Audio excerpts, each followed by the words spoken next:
ratio of radii of gyration of a circular ring and a circular disc of the same mass and radius. That means one radii is there and a circular disc is there. Circular ring and circular disc is there for the same mass and radius about an axis passing through their center. The axis of this one passing through the same center. That is coaxial and perpendicular to their plane. For the plane, these both circular ring and disc are perpendicular to each other. Okay. Then the rate of the gyration, we need to find this ratio. We need to find the ratio of this one, circular disc ring and the circular disc here. So here we know that, we assume that m is equal to mass of the ring and r is equal to the radius of the ring for both. Okay. M and r are the, m is equal to mass and r is equal to radius. R is equal to radius of the ring and disc respectively. Okay. Then the moment of inertia about the axis passing through its center and the perpendicular to its plane.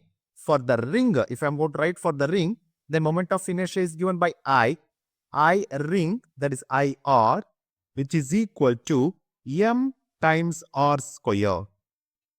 And the same, the moment of inertia of the disc ID is equal to m into r square divided by 2. Since this one is axis, the same axis passing through its center and perpendicular to its plane for the ring and the disc. Okay. Then we can write this one as since I is equal to m times k square, where k is the radius of gyration. Then we can write k ring. That is, I will write a k ring is a k represented as kr is equal to under root of IR divided by m, which is equal to r. Then kd, that is a disc.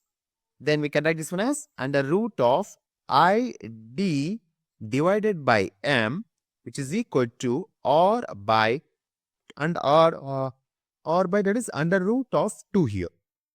Then we can write here k disc by kr or kr by k disc. That means they are asking here the circular ring and the disc.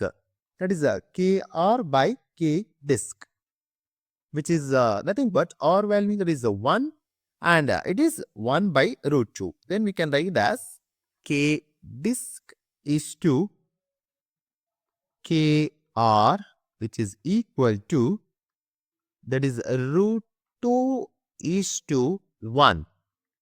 Root 2 is to 1. So this is, we will get in the option D. Option D is the right answer.